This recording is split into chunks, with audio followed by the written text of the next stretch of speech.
It began in darkness, in the suffocating concrete coffin beneath a city in flames, where the self-proclaimed masters of the world now cowered like rats awaiting the inevitable. And the story of their brutal last hours is not one of triumph, but of collapse, betrayal, fanaticism, and the cold hand of justice reaching across decades.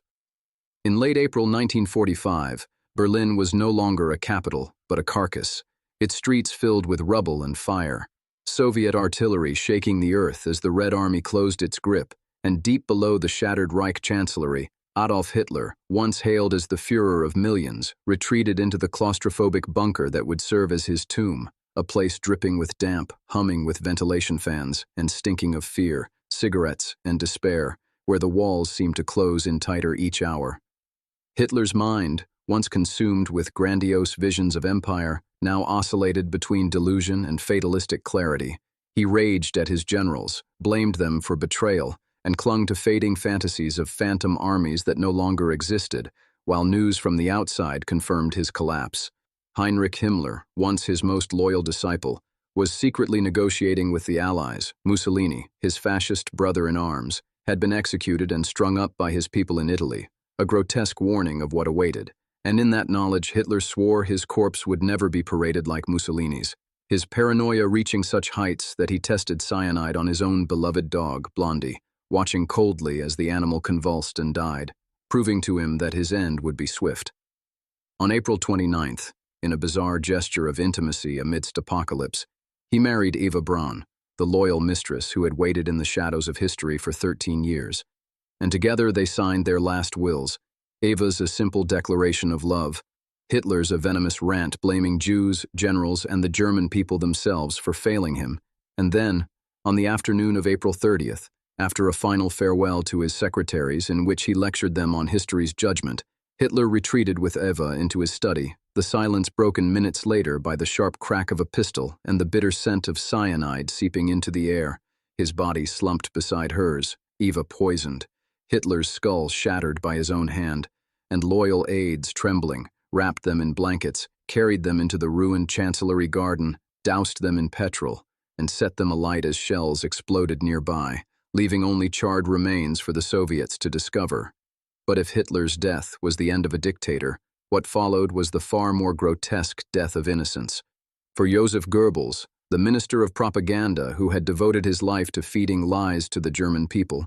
chose not only to die with his master, but to drag his entire family into the abyss. He and his wife Magda, once glamorous darlings of the Reich, looked at their 6 children, Helga, Hilda, Helmut, Holda, Hedda, and Haida, children aged between 4 and 12, bright, smiling, still believing in fairy tales, and decided that a world without National Socialism was not worth living in. And so Magda calmly told them they were receiving a vaccination, sent a doctor to administer morphine, and once they lay unconscious, crushed cyanide into their mouths, though the eldest, Helga, may have resisted. Her face later found bruised, and thus the Goebbels' last act was not one of parental love, but of ideological fanaticism so warped that it killed its own blood. After which Joseph and Magda walked into the garden and died themselves, either by poison or by bullets, their corpses partially burned, a grotesque tableau of loyalty to death.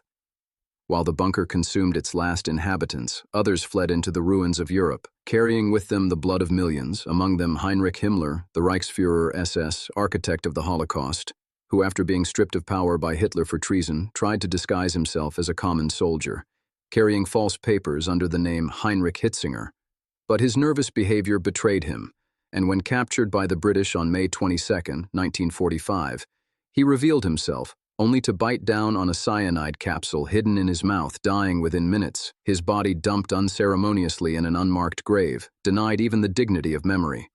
Adolf Eichmann, unlike Himmler, evaded capture for years, the logistical mastermind of genocide. The man who organized the trains that carried millions of Jews to their deaths, vanished into the shadows, living quietly in Argentina under the name Ricardo Clement, until, in 1960, agents of Mossad ambushed him in Buenos Aires, smuggled him to Israel, and put him on trial in Jerusalem, where survivors, voices of suffering long silenced, stood in court and testified, their words searing, their memories undeniable, transforming global understanding of the Holocaust from statistics into human agony. And Eichmann, sitting in a glass booth, offered his pathetic defense of obedience, but was found guilty of crimes against humanity and hanged in 1962, his ashes scattered at sea so no grave could honor him. Josef Mengele, the angel of death, infamous for his monstrous experiments at Auschwitz, lived for decades as a ghost, eluding capture in South America, moving between Argentina, Paraguay, and Brazil,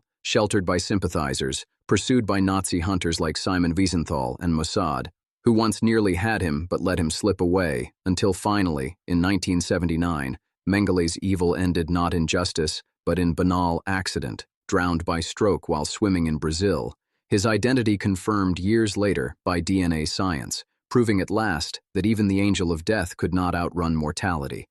Yet not all escaped judgment, for in 1945, Nuremberg became the stage for justice unprecedented in human history, where the leaders of a nation were tried not just for war, but for crimes against humanity, and in courtroom 600, rebuilt to hold the world's gaze, the Allies brought forth their evidence, their testimonies, their moral outrage, and faced the once mighty men of the Reich, Hermann Göring, Wilhelm Keitel,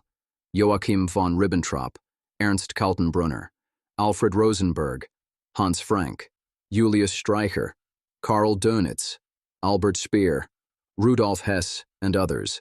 Men who strutted in uniforms now sat in defendants' boxes, stripped of power, their voices reduced to excuses. Göring, arrogant to the last, dominated proceedings, mocking prosecutors, defending concentration camps as necessities, trying to rally his comrades, only to be found guilty on all counts and sentenced to death. But in a final act of defiance, he cheated the hangman, biting a cyanide capsule smuggled into his cell, leaving the question of how he obtained it to remain an enduring mystery. Keitel, the obedient general, begged the tribunal that he was only following orders, but was condemned as guilty and hanged, his last words a call for mercy for Germany. Ribbentrop, Hitler's vain foreign minister, also hanged, declaring, "God protect Germany," before the rope snapped tight. Kaltenbrunner denied everything, claimed ignorance of crimes committed under his command, but his scarred face met the gallows with hollow words of false innocence. Julius Streicher, the venomous publisher of Der Stürmer, climbed the scaffold shouting, "Heil Hitler," defiant to the end, while Hans Frank, the butcher of Poland, begged God for mercy as the trap opened. Rudolf Hess, Hitler's deputy, who had bizarrely flown to Britain in 1941,